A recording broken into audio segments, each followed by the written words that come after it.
Python, threading and a while true loop. I have a thread that appends rows to self.output and a loop that runs until self.done is true or the max execution time is reached. Is there a more efficient way to do this other than using a while loop that constantly checks to see if it's done? The while loop causes the CPU to spike to 100% while it's running.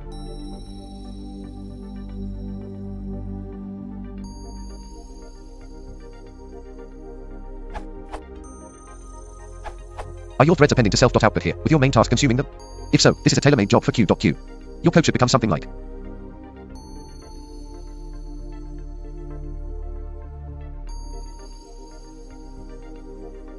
your producer threads add items to the queue with Q.put item. Edit. The original code has a race issue when checking self.done. For example, multiple items may be appended to the queue before the flag is set, causing the code to bail out at the first one. Updated with a suggestion from: the producer thread should instead append a special token, finished, to the queue to indicate it is complete. Note, if you have multiple producer threads, you'll need a more general approach to detecting when they are all finished. You could accomplish this with the same strategy: each thread a finished marker and the consumer terminates when it sees num_threads markers.